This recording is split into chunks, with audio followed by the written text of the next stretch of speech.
Thank you everyone for joining us this evening for our first in this year's series of monthly online lectures. Our speaker today is Dr. Lynn Van Giel, who received her PhD in Classics from Columbia University in October 2022.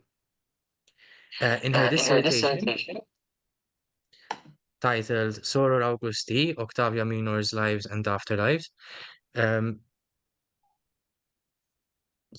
with her dissertation titled Soror Augusti, Octavia Minor's Lives and Afterlives. During the 2022 and 2023 academic year, she taught and conducted research as an early career fellow in classics at Columbia University, where she continues as a lecturer in classics during the 2023 and 2024 academic year. Her research interests include Latin and Greek literature of the late Republic and early Empire, gender studies, and reception, and her book project under contract with Bloomsbury Academic is a study of Plutarch's narrative craft of Roman female characters in the parallel lives, and her presentation today is called Transitioning and Transforming Female Character Conventions in Plutarch's Life of Tiberius and Gaius. So I thank you once again for joining us, and I hand over to Dr. Van Giel. Thank you. Thank you very much for that kind introduction, and thank you in general also for inviting me. Thank you very much to the Malta Classics Association for the invitation to share my work. Thank you to all of you here. I would like to spend this Tuesday evening listening to this talk, which is indeed part of a larger book project in which I consider a selection of parallel lives by Plutarch of Cornelia, who flourished from about 45 until 120 CE. In his parallel lives, Plutarch pairs Greek and Roman statesmen with comparable life paths. A very sort of famous example would be Alexander the Great and Julius Caesar. These lives Plutarch traverses individually and then evaluates side by side in concluding comparison, or synthesis is what it is called as well. So in short, these lives are meant to be read in pair, side by side. In the project from which this talk stems, I trace how Plutarch crafts Roman parallel characters in a selection of Roman parallel lives that span from the life of Romulus to the life of Antony. The topic of today's talk sits in the middle of this project, combining two current strands of Plutarchian studies, one being unity, intertextuality, and levels of source criticism, the other one being gender. I consider how these literary representations of mostly Roman women come to life in the lives, so to speak. For the Moralia fans and experts, while my project focuses on the lives alone, I would welcome relevant overlaps with works from the Moralia, which I have not quite yet considered at this point in my study. Similarly, since this work is very much in progress, I would appreciate any feedback or comments you might have in the Q&A. So as you can see from this slide, this talk differs slightly from the abstract I originally submitted, which had a broader approach within the context of the whole project. For the purposes of keeping to the time limit, I have opted for a more focused approach, and therefore I will be looking at the craft of Cornelia, at Cornelia's craft. And I hope that this will be sort of more focused and easier to follow and sort of more pleasant for the audience. In brief, this talk has the following three main goals. One being to show how Plutarch creates the Cornelia character in the dual life of the Gracchi, the other to demonstrate how Plutarch's Cornelia runs parallel not only with other historiographers' versions of the famous Roman matron, but also to the other Plutarchian characters in the Roman and Greek lives alike. Again, we can't really read them apart. The third would be to propose the Cornelia figure as a proto-Plutarchian storyteller within the life. I will do so by considering in detail the opening of the life of Tiberius and Gaius Gracchus, their internal comparisons, an example of each Gracchus brother, and the ending of this double life. And all this will be within sort of the framework of my larger book project. Scholarship on unity and intertextuality in Plutarch's oeuvre as a whole is one of the two areas against which this book project and this project as a whole will be set. Scholars have done substantial work on Plutarch's methods, compositions, and techniques. Studies of this kind have become even more in vogue in the last 15 years, with volumes such as The Unity of Plutarch's Work and Dynamics of Intertextuality in Plutarch, just to name a few. As you can see, even the covers of these books have a certain unity to them. So they do show certain connections and unities among Plutarch's works through various strands. And by doing so, these suggest that this literary approach can enrich our understanding of the vast Plutarchian oeuvre. The other trend of scholarship with which this project will engage is that of gender and women's studies in Plutarch. In spite of the centrality of Plutarch's statesmen in the lives, Scholars have become increasingly interested in gender and female characters in Plutarch's works, so much so that scholars such as Robert Flacquelière have entertained the idea of Plutarch as a feminist, a proto-feminist actually, an idea which Anne Chapman and Jeremy McInerney quite rightly have questioned. France de Courcy, with her Plutarch et les femmes in 1981, was the first to demonstrate that the lives in fact teem with female characters. This is to date the most extensive view, but it's very encyclopedical in nature. This strand also has been continued by this overview that you can see to the right hand section of this slide. Most recently, Lynette Warren in 2022 wrote and investigated Plutarch's views of virtue and gender and seeks to deconstruct Plutarch's attitude to and treatment of women in marriage and the Moralia, and to a lesser extent the parallel lives.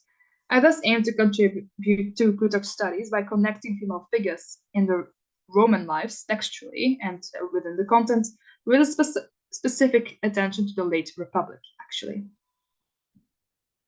But why study the craft of Cornelia in the double life of Tiberius and Gaius Gracchus? While other lives feature prominent models, for instance, Olympias in the life of Alexander, and we also have Agis Strata in Agis and Cratysiclea in Cleomenes, as well as Volumnia in Coriolanus, Plutarch injects an added intensity in his representation and deployment of Cornelia, who is the mother of the Gracchi.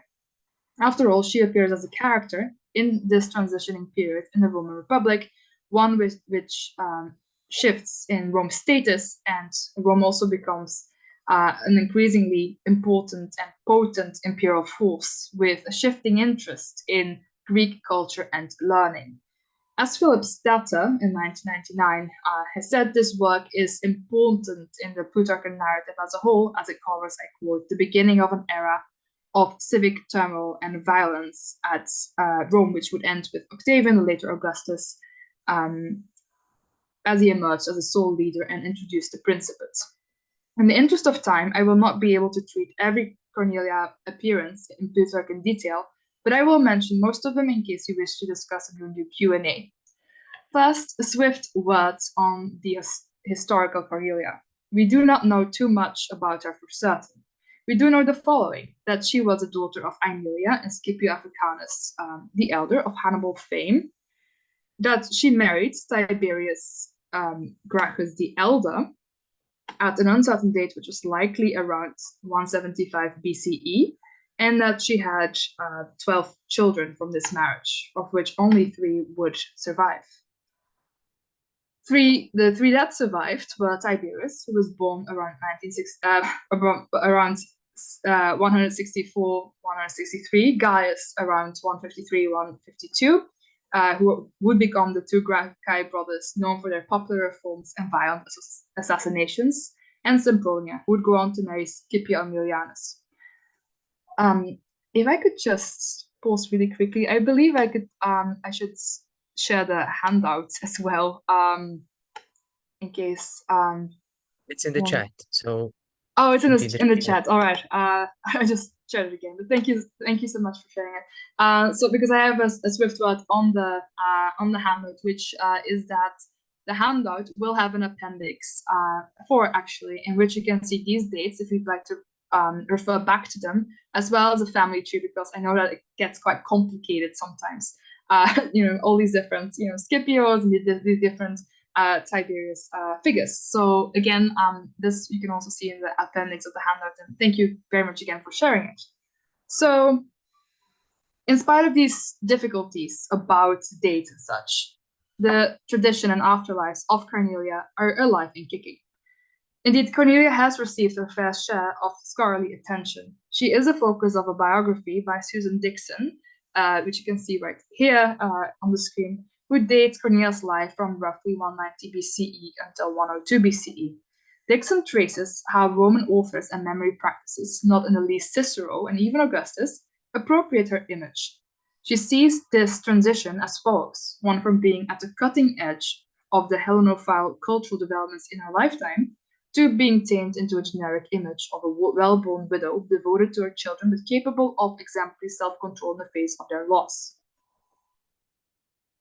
So Cornelia is also to be expected, as you can see in the next slide. There we go.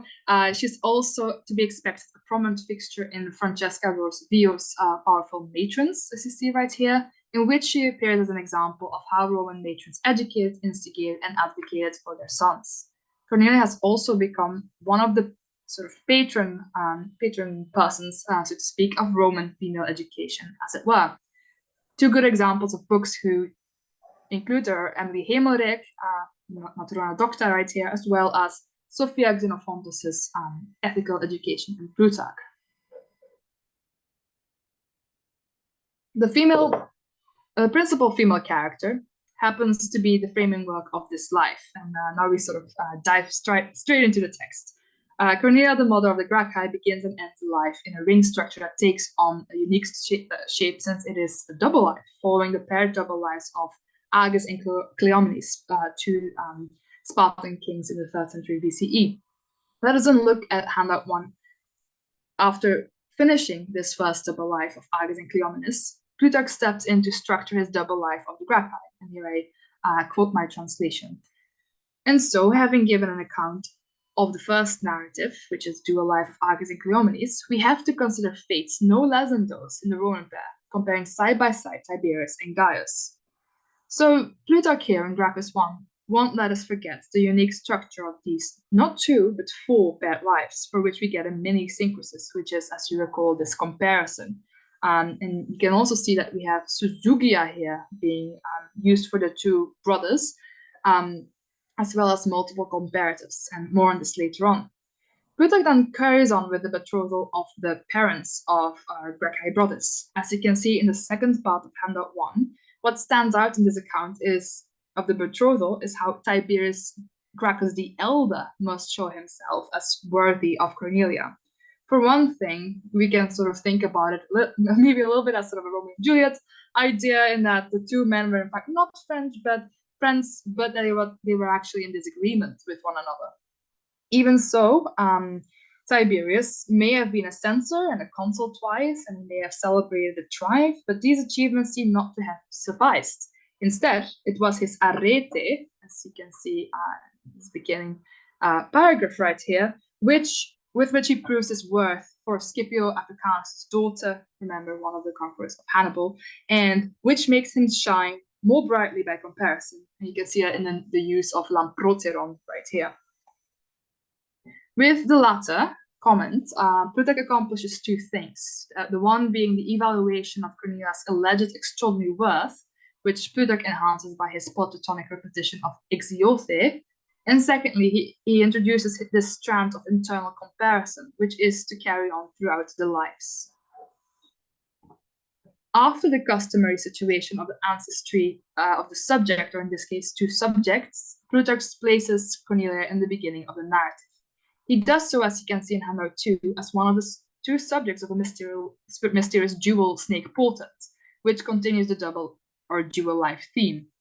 The story is said to have gone, legetai, as follows. Father Gracchus is said to have found 2 intertwined snakes on his bed, and the use here is zoigos, upon which he consulted some soothsayers. Now, these soothsayers informed him that he could not give both snakes the same fate. Plutarch sets out the information in a very parallel structure, as you can see here. The fate of the one would influence the other based on the serpent's gender. Killing the male serpent would result in killing himself, for Tiberius, while killing the female serpent would result in killing his wife. Plutarch supplies 2 reasons for the choice that he followed. The one being Tiberius' love for his wife, Pinuntaten Kunaika, and the other his opinion of her worth and promise. Considering her youth and his own advanced age, he decides to kill the male serpent and thus indirectly and ultimately himself. This act of sacrifice, then, is a telling illustration of how valuable Cornelia must have been in his perception. That a previous consul and triumphator would give his life for a woman, just because she was younger and never had more promise, she must have been quite something. Tiberius' comparative assessment of his younger wife is then a variation of what Christopher Pelling calls characterization by reaction. His reaction leads Plutarch's readership to reach certain conclusions about her own moral worth. And sure enough, as the story goes, He died shortly after, leaving his Cornelia with her 12 children, of whom only 3 would survive, being a daughter, Sempronius, also known as Scipio the Younger's future wife, and of course the Gracchi brothers. If we look closely at the language in this paragraph, we see suggestive repetitions between the syzygia of the Roman brother pair of Hamlet 1 and the yoked snakes, the Zoigos here, as with the comparatives and the comparisons between the characters in question. Within the context of the parallel lives, Tiberius is then performing his own syncresis between himself and his wife. By this comparison in age and virtue, he chooses which of the 2 lives is to go on. And as we will notice later on during the course of this talk, we sort of have a similar, sort of exchange and sort of stopping and ending of one life, the one of Tiberius the Younger, the son, and then Gaius, his brother. In other words, Plutarch sets up an internal syncresis. Right after the opening syncresis between the 4 men, he now embeds one between husband and wife. When we compare the anecdote with other sources, we may notice a few things. And here I only included the Latin to keep it a little bit more, psyche, so you can sort of have an overview. But in Appendix 3, you will be able to find the Latin as well as the translations. So let us look at 3 parallel sources, so to speak, but earlier ones. As you can see here, from 44 BCE, the beginning of the 1st century, and 77 CE. So Cicero, in his De Divinatione, expresses his scorn for soothsayers, haruspices, but says that Tiberius Gracchus, even though he was a sapientissimus vir, is said to have consulted these quacks, so he calls them. And this story he knows because Gaius Gracchus is said to have transmitted the story. So there must have been some truth to it, he's saying. Cicero, of course, says nothing of conjugal love and jumps straight to the different ages as a reason to spare the unnamed Cornelia here. She's just not named the daughter of Scipio Africanus. So if you compare Cicero and Plutarch's accounts, you see how closely they resemble in sort of the language, sort of the translation that Plutarch seems to be doing here. But for, of course, Plutarch's addition of Tiberius' love for his wife. On the other hand, Valerius Maximus, this is the second example here on the slide, in his memorable doings and sayings, also talks about the story, but uses it as a difficult to imitate example of conjugal love. The anecdote even led the author to wonder whether Cornelia was luckier, which is that filiciorum that you see right in the middle of this passage, to have Tiberius' wife, or more miserable, which is a miseriorum, because she lost him. By using these comparatives and juxtaposing the cruel Thessalian king Admetus and his wife Alcestis, Valerius Maximus creates a proto-parallel life between the self-sacrificing Roman and the selfish Thessalian. The elder Pliny also includes the same example, this is the last here on the slide, as he talks of pietas. In his Naturalis Historia, he reasons that Tiberius spared Cornelia because she would be a boon for the Respublica because of her young age that still would enable her to give birth. You see that this, parere ad hoc potest, becomes very much in parallel with the exori parcere re publicae consulere. So in none of the accounts thus far, however, was there any hint of Cornelia's own choice in the matter. The choice and agency lie entirely with the elder Tiberius, with the husband. As he can see, Plutarch faced some choices when it came to following, omitting, and contextualizing this anecdote for his own Cornelia within the story. Plutarch then chooses to foreground Cornelia and makes her surviving as more fitting, and especially the effect of her husband's death and the effect it had on her family and her childbearing situation. Here we can think of chronologically later intertext in Plutarch, for instance, in the life of Antony, the final chapter in my own study. Plutarch frames his life by starting and ending with a single-parent child rearing. The beginning chapters of the life of Antony cover the disastrous effects that Mark Antony's father's death had on his wife Julia and her son Antony. The final chapters instead juxtapose the success story of Octavia Minor's rearing of both her own children and those of Antony by other women, such as Fulvia and Cleopatra. Speaking of Cleopatra, A faithful Plutarch or even Shakespeare fan alike may dart their attention to the ending of the Antony, where death by two asps becomes one of the possible lethal weapons. While Plutarch, in the same Legitae de, same Legitae de tradition that you can see in the middle second example there in the highlights, he talks of an aspis, not the dracontas, or the alternative of dracon that you see in the example with Cornelia. So in Cleopatra's case, Plutarch more specifically and possibly exotically, or even with a nod to her military transgressions, opts for the Egyptian cobra with the aspis, although it can also mean shield, of course. So another Sheikh associate, here through another use of dracon, is Olympias, the mother of Alexander the Great. Alexander's birth was said to have featured a garden variety of portents, including a snake whom Olympias kept as a bedmate, much to Philip's chagrin.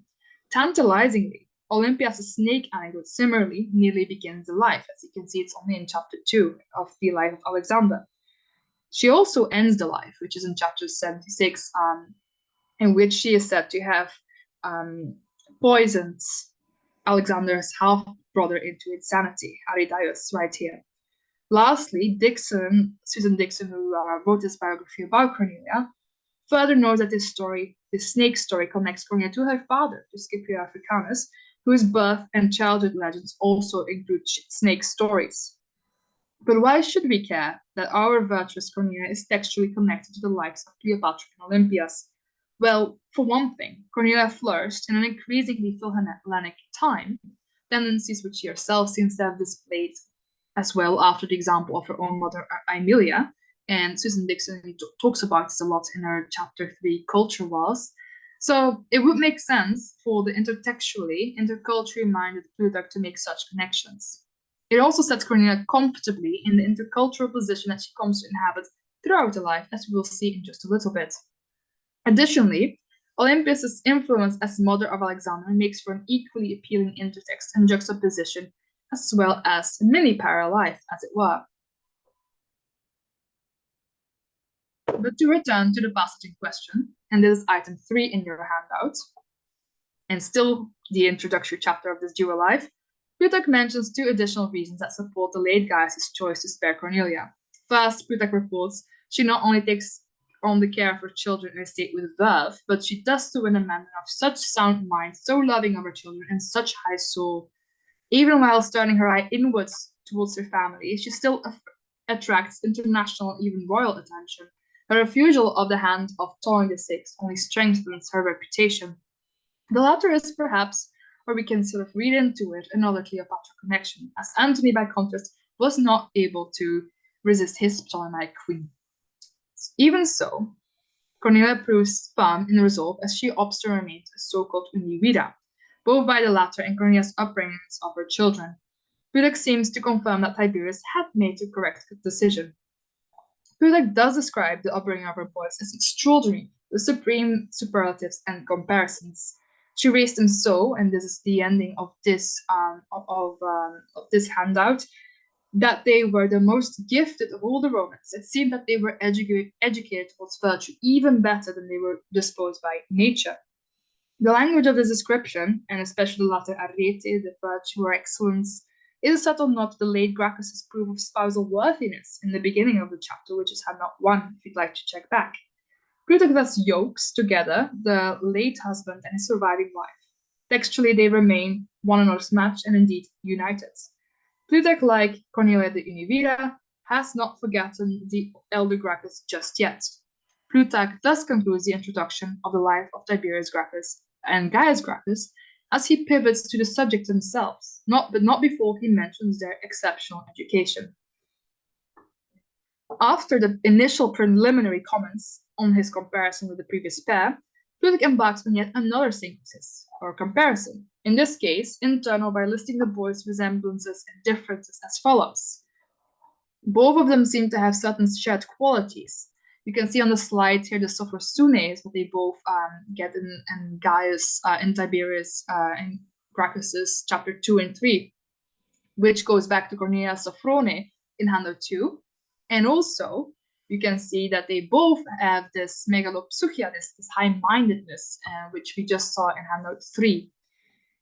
Even though they have these multiple shared qualities, for indeed Cornelius' influence then seeps through the life, plot, and textual choices. With such exceptional education and inherent qualities, the boys seem to have it all. Indeed, Plutarch previously said that they enjoy both stellar nurture and nature, both through Cornelius' education and the lineage that she preserved. Even so, Plutarch lists remarkable differences. For instance, Tiberius was gentle and sedate in style, whereas Gaius was vehement and zealous. Where Tiberius' speech was pleasant and inciting pathos, Gaius was formidable and passionately exaggerated, and so on, as you can see right here. Again, as you may have noticed, Plutarch employs his general syncresis in the beginning of this double life internally for the brothers, and then by no means restricts these syncrasies to the end of the Greek and Roman statesman's life. We can find them in multiple configurations, as Plutarch, for instance, also compares both Tiberius and Gaius' stable manners, not only to themselves, but also to specified others by the use of toismen allos parabale. Plutarch's conclusion to this internal syncresis then reads as follows. Even with these differences, they seem to have been aparalactos, indistinguishable, precisely the same. But given the 9-year age difference, they did not rise to renown at the same time. Combined, however, their power could not have been able to be outdone. So that's something to keep in mind, perhaps, as we go in further into the life. Inevitably, the bulk of the narrative comprises of the Gracchi brothers' respective rises to renown, their legislative reforms, and respective assassinations. Yet I argue for a continued textual presence of Cornelius' influence in the text, both explicitly and implicitly. We can find textual connections to Cornelia even in the Tiberius-focused passages. For instance, in handout 4, right here, Tiberius' suitability for the augurship, Plutarch writes, was an account of his virtue rather than his noble bloodline. His arete here serves as a textual callback to his late father, which you can see in handout 1 on his suitability to wed Cornelia, and his Eugenia refers to their illustrious birthline, made possible, of course, by Cornelia. Plutarch further illustrates Tiberius' stellar reputation in handout 5 by talking about Appius Claudius' desire to betroth Tiberius to his daughter. In other words, what we see here is a second betrothal in the span of just 4 paragraphs, which may spark some suspicion as well. Here, a certain Tiberius is a catch, so much so that Appius, upon informing his wife Antistia about the joyful news, as you can see here, he essentially ran home. He immediately called his wife right from the threshold and shouted with a loud voice, and I quote, "Antistia, I have betrothed our Claudia to a man." But she, astonished, said, "Why in the world such zeal or speed, unless you have found Tiberius as a groom for her?" So, as you can see here, there was quite some enthusiasm to have Tiberius as a son-in-law. However, this passage is doubtful on a few fronts. First, there's some textual problems, as you can see on the bottom of the slide, the differences between the editions of Becker and Blas and Purr. I'm opting for the translation of, unless it is indeed Tiberius, then it's fine to marry her off so quickly. But the problems do not stop here, and this is towards the second part of this slide. Plutarch himself concedes that some writers claim that it was actually the elder Tiberius who was the Tiberius of this narrative. So therefore, the betrothing question here would be Cornelia. But he also says that he follows Polybius as a source here, and his reasoning is that Polybius' version accords with the fact that Cornelia's relatives had some influence on her betrothal, because as we saw in the first handout, they only got married after Scipio Africanus was dead. And indeed, you see as well that he left her anekdoton without a dowry in Anikuium without an engagement. So this anecdote then suggests a few things. First, the sources with which Plutarch was working and how he was doing so critically. Here you can see his textual decision-making and layering of comparison at work, but also how Cornelius' influence does not quite yet seem to disappear from the narrative. even though she is not explicitly present. We could similarly argue for Father Tiberius' ghost, as it never really truly leaves the narrative. For instance, in the next chapter, which I haven't cited here, the younger Tiberius' reputation during the Mantian War seems to stem from his father's own merits during the war against Spain in 180-179 BCE. And we will see indeed that Plutarch does make a very big deal of ancestral influence. Another type of influence indeed comes here in handout 6, where we can find these additional connections. For instance, when Cornelia comes to the forefront as Tiberius' political career progresses. Not unexpectedly, we do not hear all too much of Cornelia until she reappears, as according to some, the Aition, the blame for Tiberius' intention to recover public land for the poor. This Cornelia differs decidedly. Wasn't she just now a paragon of selflessness and exemplarity? A few matters stand out here. For instance, this anecdote may color how we take the saying that I've added here on the bottom of the slide of Valerius Maximus, in which Cornelia is said to have said, "Haec inquit ornamenta sunt mea," about her children. When a companion woman was boasting about her jewelry, she said, well, my children are my ornaments, my jewels. So first, the control and influence that this version of Cornelia seems to exercise over her actions comes out. And this is perhaps reminiscent of Alexander the Great's mother, Olympias. Yet equally, it appears that she herself had certain goals in mind for her own reputation, especially given the public nature of a rumored wish. Whilst the public existence for a Roman woman of the time is not entirely unusual or unthinkable, her regard for public opinion stands out. The focus on her maternal status to her sons may echo the previously demonstrated closeness of the widow who devoted herself to her children and their education. Yet the approach here seems out of the good-natured and mild-tempered character that Plutarch previously had sketched. Secondly, this Cornelia rumored obsession with her reputation stands out. For instance, her renown as the mother-in-law Scipio, which is through her daughter Sempronia, who's not named here even, does not suffice. She needs the prestige of her own direct bloodline, her own children, to grant her the most fame. Additionally, the Romans' perception of her status, an indirect iteration of Plutarch's characterization through reaction, is here what decides both her own and her son's worth. So lastly, you can also see that Plutarch is quick to add another part of the population, and that they blamed certain Spurius Postumius, who was made explicit by the albeit blame-heavy variation in the text with these Aition root repetitions. So if one chooses to subscribe to the view that Cornelia was behind the scheme, certain events surrounding the passing of Tiberius' law that follow, the laws that are to follow, receive a decidedly Cornelian color, especially when we're thinking about Tiberius' solo actions. Indeed, scholars have wondered if Cornelia's selection of tutors for the boys had a certain influence or impact on the politics that they would go on to form. Susan Dixon has talked about it, as well as Sophia Xenophontus.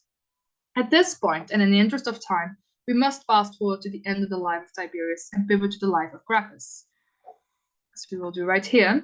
Gaius de Gracchus, and so indeed Plutarch shifts nimbly to Tiberius' brother, 9 years his junior. We recall the telling differences, but there is especially an aversion of politics and public life for the young Gaius, and who can blame him after what must have been a very traumatic experience by seeing by knowing that his brother got so violently assassinated. And yet a series of incidents befell him that steered him into a political career, and thus the footsteps of his brother.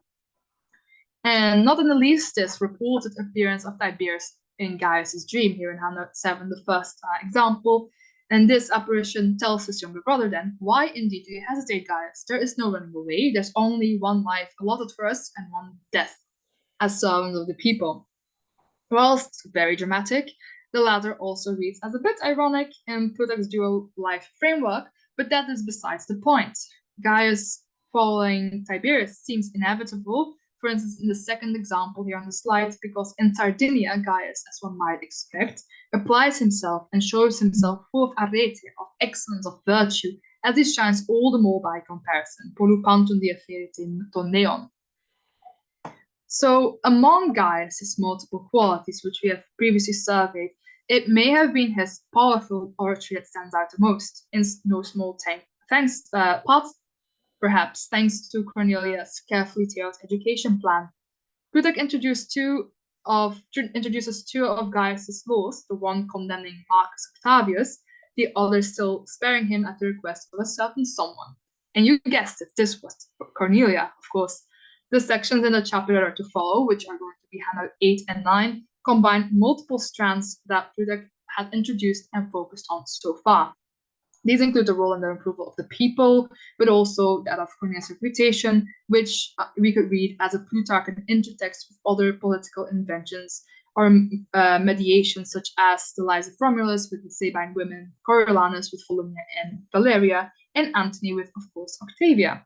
Here, Plutarch reports that Gaius spared Octavian because of Cornelia, with the strong use of the asthe, implying the force of her demand. Cornelia's influence, combined with the opinion and approval of the people, then makes for an undeniable request. The demos emerges, as it does frequently and emphatically in this double life, as a measuring device of the value and quality of Cornelia. Plutarch seems to remind us at such critical points within the narrative, first to spare her and sacrifice her husband, now to spare Octavian, her late son's main opposer, for reasons unspecified. Another point of note is the following. This episode manifests what Cornelia allegedly had wished for, or should we say demanded, in the previous handouts that we've seen. That is, to have her renowned reputation no longer only being by her famous daughter or mother-in-law, but even more importantly, through the merit of her sons, in whose plight she had such high stakes and influence. Remarkable is also the honor she receives in the form of a statue. And this is the end of this handout.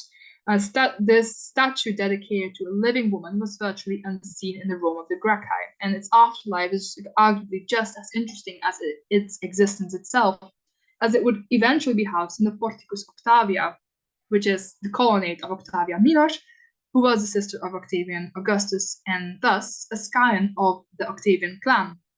Just like Marcus Octavius, who was indeed this political adversary of Tiberius and Gaius, whom Cornelia wished to spare. So it's quite a connection here. While I'll let this thought marinate, let us not forget the different strands of reputation that this statue opens up. While her reputation was previously hinging on more ephemeral hearsay and actions, her presence is now set in bronze, so to speak, and committed to sort of more concrete writing. Cornelia's reported speech then, that exhortation expressing an ambition for public recognition, now indeed transforms into an explicit public acknowledgement and visual manifestation, as Plutarch indicates that Matera Gracchon becomes Cornelia Matera Gracchon here in this passage. Plutarch also indicates that she has become a subjected to another type of public existence, and as he implies, a common one, as that through the inclusion of pola, as you can see here in this slide in the beginning. This time in the rhetorical realm of the forum, or in Plutarch's words, of course, the agora. Another point of interest is the direct speech that Plutarch supplies by way of anecdotal example. Here, Plutarch imagines, as we know, we should take such speeches with a little bit grain of salt, how Gaius approached his course rhetorical speech. This exploration of speech style may draw the reader's eye back to the initial comparison between the Gracchi brothers, which we saw in the beginning of this talk, which included differences in their speech styles, but here we see Plutarch's representation of Gaius in action.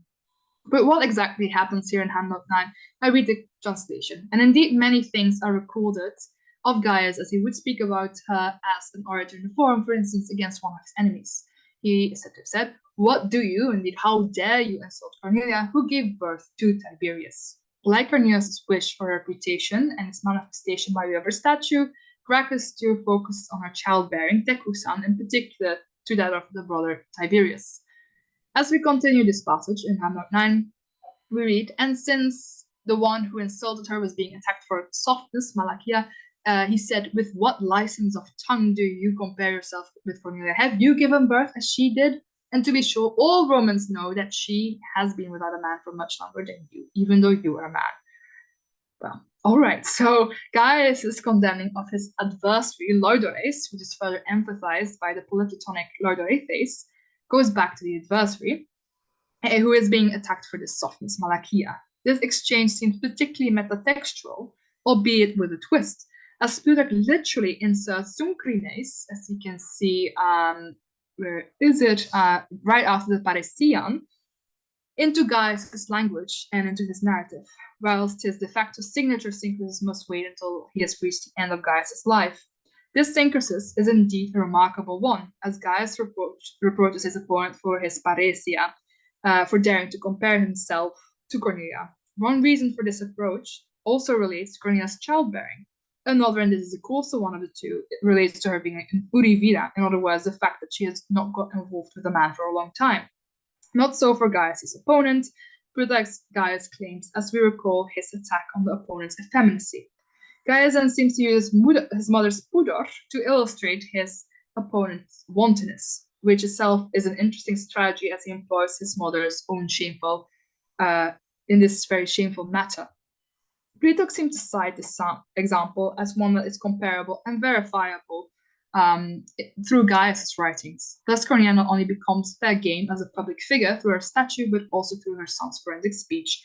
And indeed, this is Plutarch's example of just how vulgar and daring Gaius could get for him to talk about a respectable matron, Univaria, worlds apart indeed from the elder brother Tiberius' style, as we have seen. In the interest of time now, let us turn to the ending of the life of the Gracchi.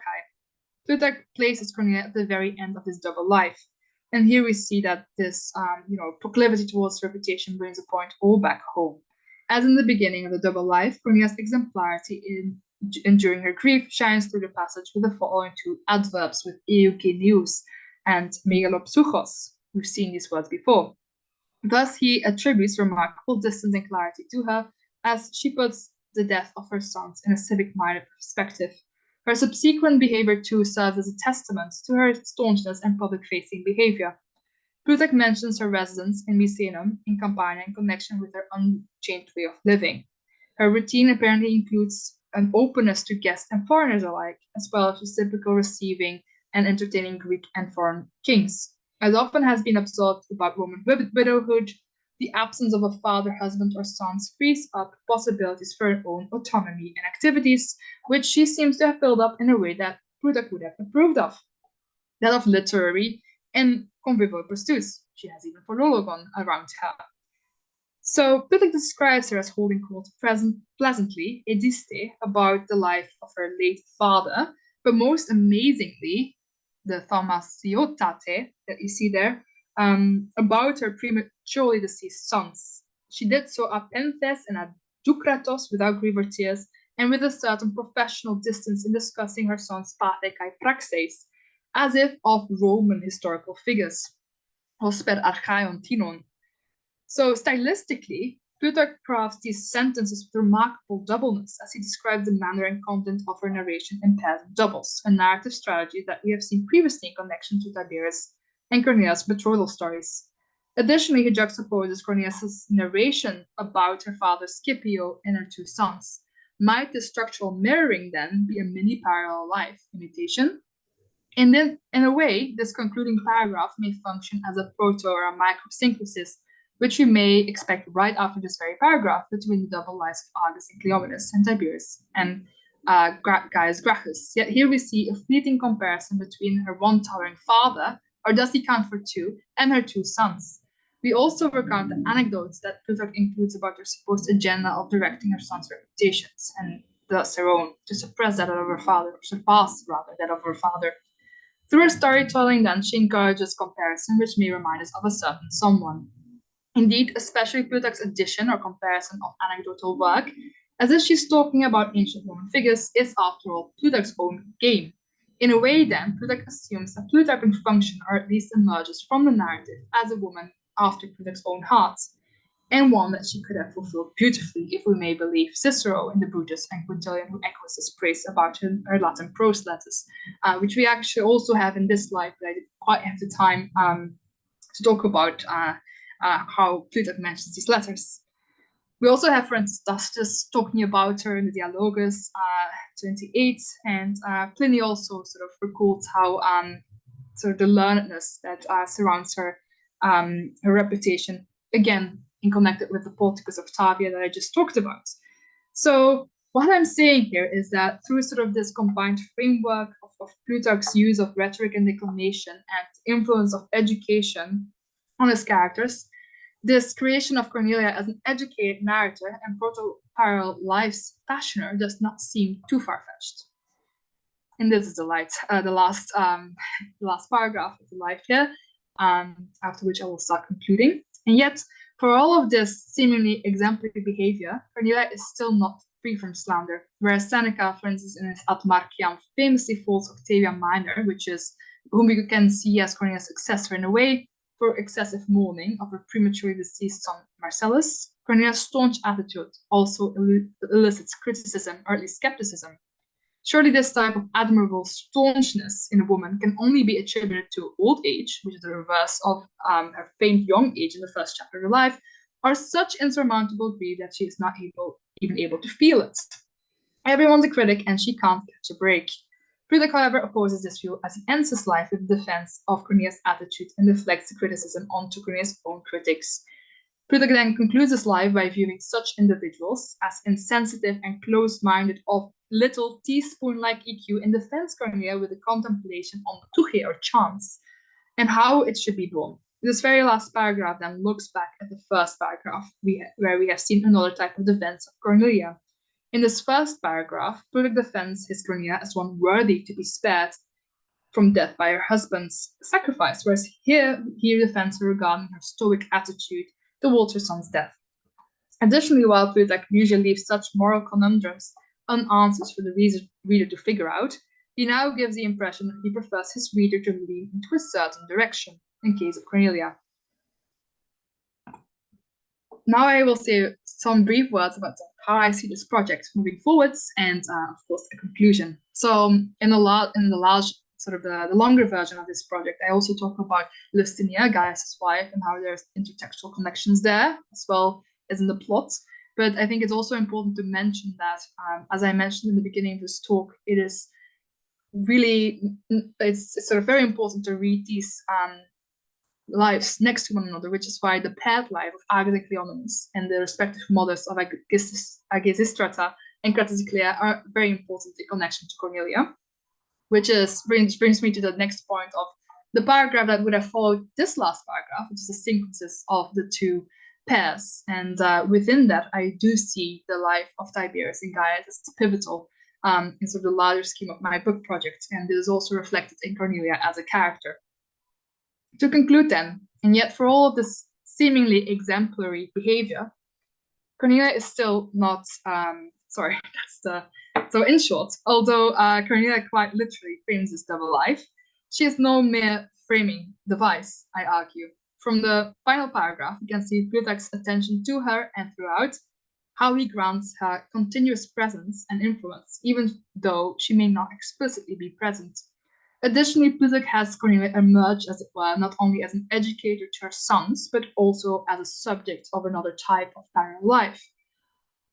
And the Plutarch crafts sort of implicitly. So through these textual choices, we can also see her next to, for instance, Volumnia and Chilonis in the life of Agis and Cleomenes, and Octavia Minor and Cleopatra in the life of Antony, as well as Olympias in the life of Alexander the Great, just to name a few. So we can see her as sort of a parallel character to those characters, but also to versions of Cornelia that earlier historiographers created for her. In this way, then, we can tease out additional parallel lives and almost vertiginous networks. In other words, in this way, we create or tease out the craft of Cornelia, the mother of the Gracchi. Thank you very much for your attention. Thank you so much, Dr.